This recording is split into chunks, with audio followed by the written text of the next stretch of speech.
So this is my Queen Scout Award presentation.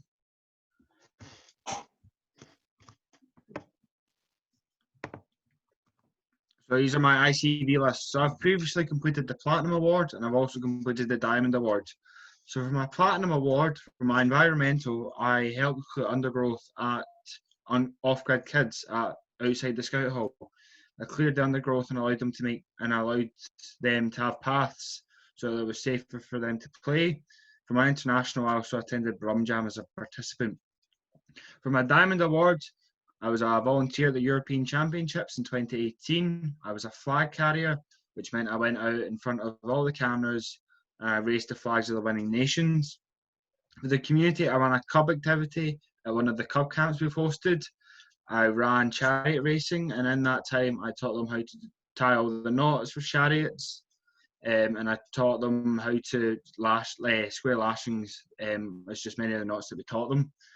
Values, I went and helped at my local Sunday school and attended church through that. And now for my Queen Scout Award, for my international, I attended the 24th World Scout Jamboree in 2019, which gave me umpteen things to bring home and show off to my cubs and try and inspire them to go to the next Jamboree, just like many of you will be able to go to the next Jamboree. And my community project was toilet twinning. So part of it was completing my Gold Duke of Edinburgh. So these are the things for my Gold Duke of Edinburgh. We've done our practice and we've done our qualifying. Our practice expedition was in Aberfeldy and our qualifying was in the Lead Hills region of Scotland. My residential was being a volunteer at Fordell First. My physical was rowing, my skill was woodworking, and I was a volunteer at Wednesday Cubs. My expedition, so here you can see from the qualifying expedition just many of the things that we've done. So in the top right, that was my team. That was the team we had throughout the entire gold expedition from practice and qualifying. They were a brilliant group of guys. We got on so well and we always had each other's backs.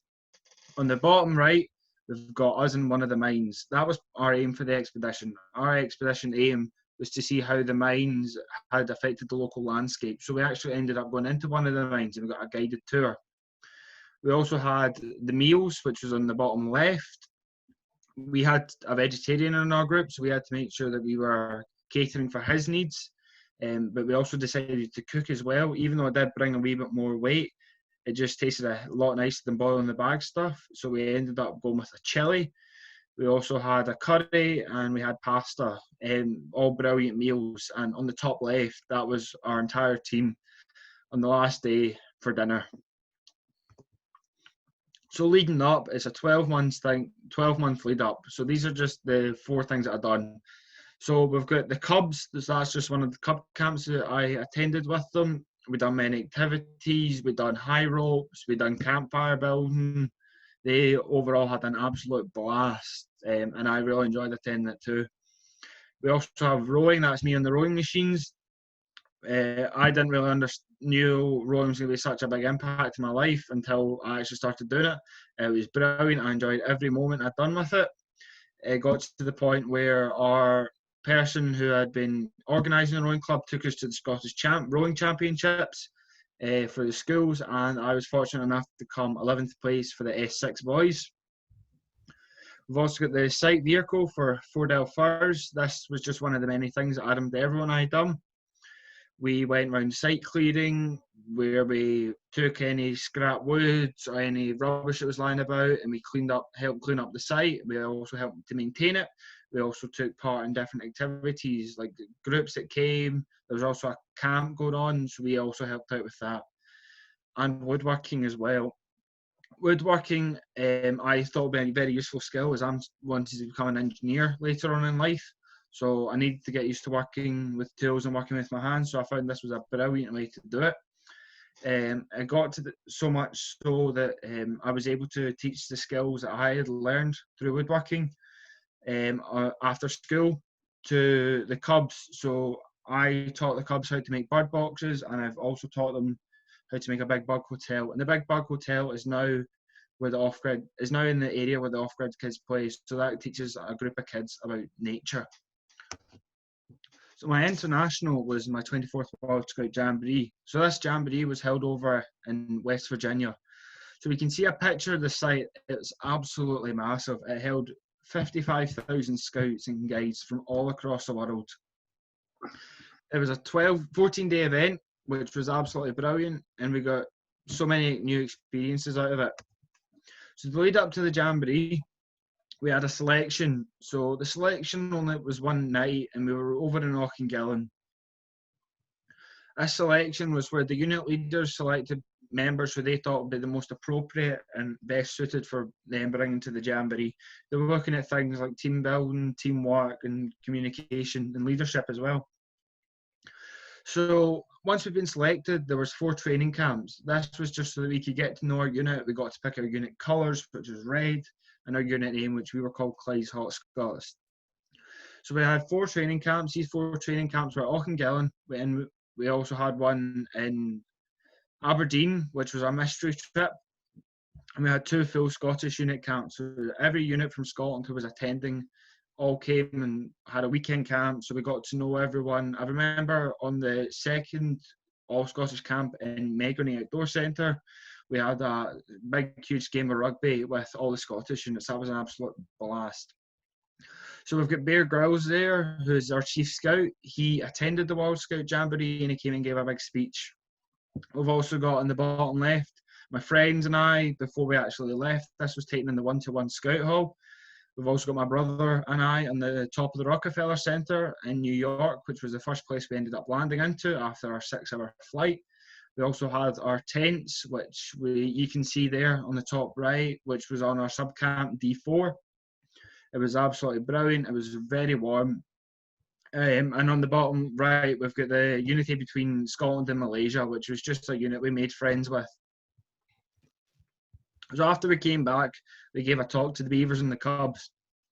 So one thing they got to do is they got to see all the things that we actually brought back, whether that be badges, flags, neckies, shirts, woggles.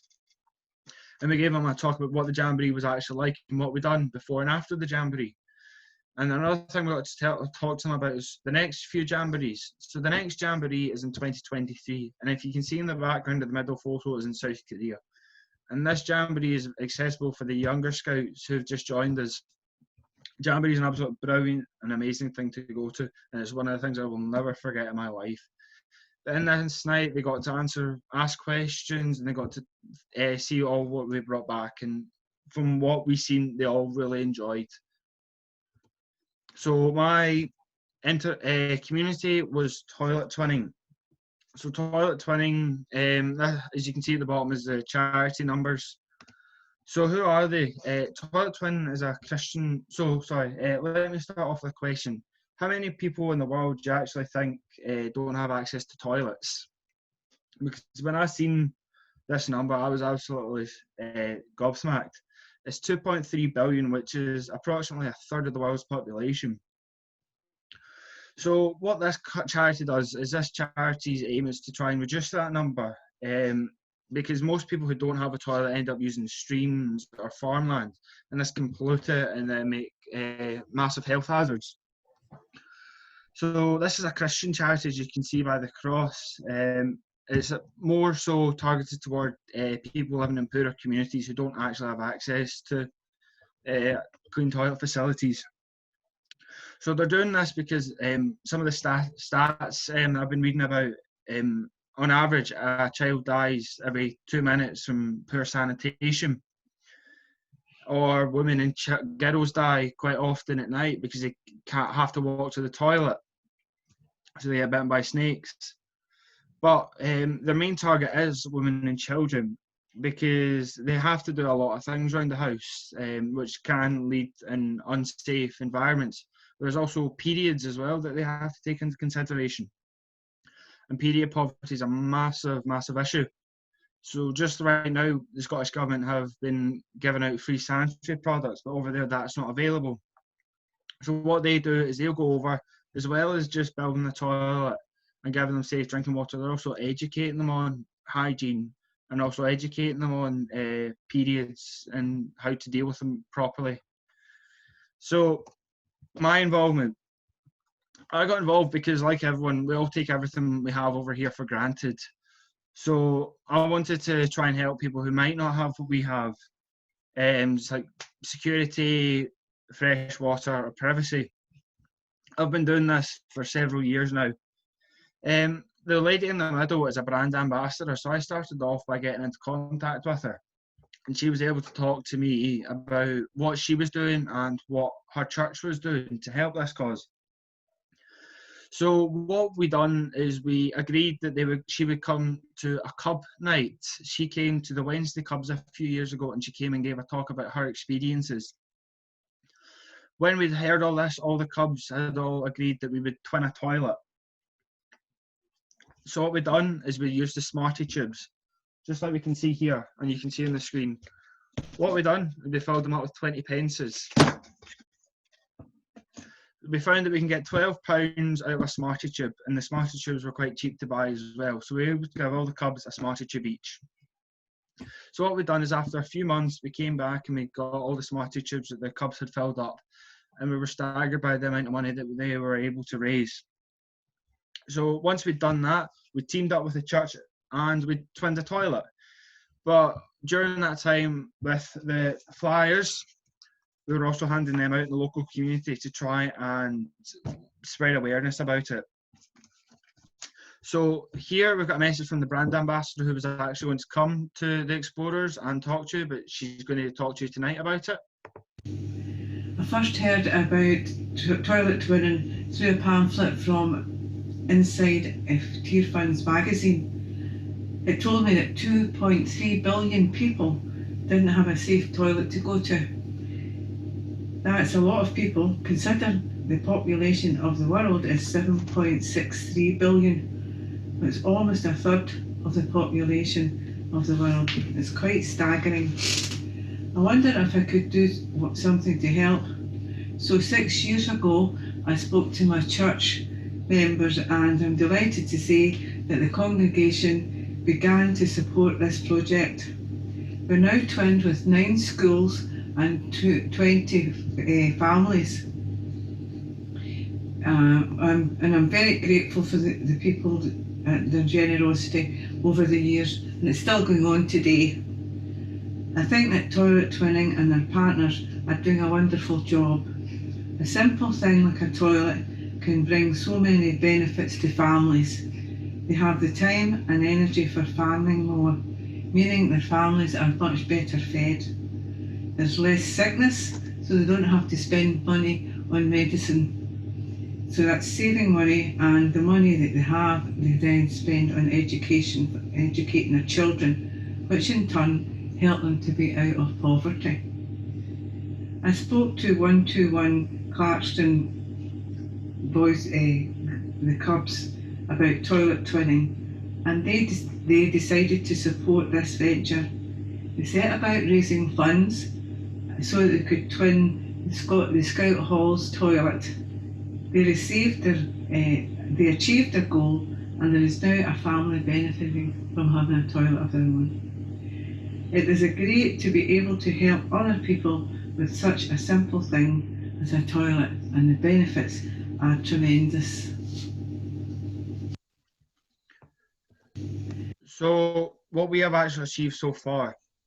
So with the Cubs working alongside the toilet, this Hamilton South Church, we've been able to raise £3,120. And as was said, we've been able to raise for 9 school toilets, 9 cubicles, and 20 for families. Even though it is toilets, it is also giving them the education. A toilet costs £60 and a block of them costs £240. So it is a massive amount of money, but we all know it's going to a good cause. So as you can see, we've got a certificate, and this is the toilet we've twinned. This toilet is in Zambia. This toilet is number 45,089. So I was looking on their website and I found that they had raised enough money to twin over 100,000 toilets, which is a massive achievement, which is something I'm so grateful to be able to say I'm a part of. So finally, how can you get involved? Well, it's the simple things. So Smarty tubes. A Smarty tube, you can get a packet for £1. All you need to do is fill one. And you can fill it up with whatever you've got. 10, 5s, 20p's. It all adds up. And then what I was going to ask you to do, if you can fill up one of these Smarty tubes for us, and then when we are able to resume and when we can come back, I was going to collect in all these Smarty tubes, and I was going to twin a toilet as well, so the Explorer Scouts now have a toilet twins against their name. This was a brilliant thing to be a part of, and thanks all for listening. Does anyone have any questions?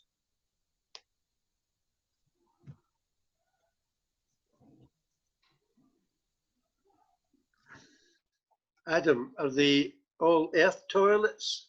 I presume They're all no. So there are it's not slab. It's a lot of them are slab toilets, but it's better than them just digging a pit and using the grounds. It's slabbed. I can't remember the full name for it. It's quite a confusing name. No. It's slabbed, so it's better for them. Good, good. Did anybody else got any questions?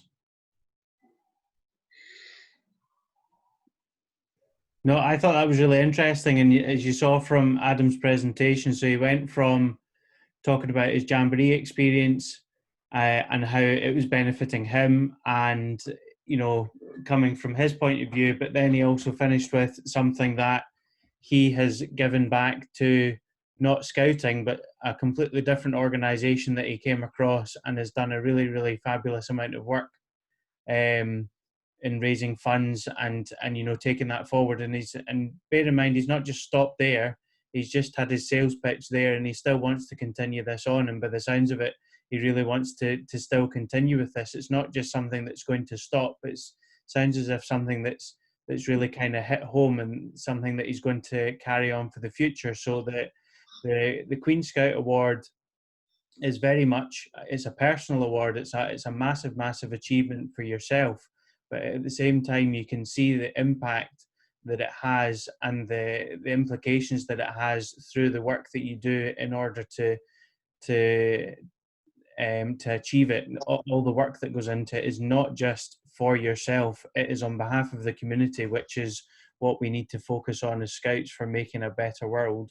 So if I unmute you all, if you can give Adam a round of applause, I think that was really, really well done. Alexa, Well done. Okay, so I'm going to stop the recording now so that you don't need to listen to my dulcet tones.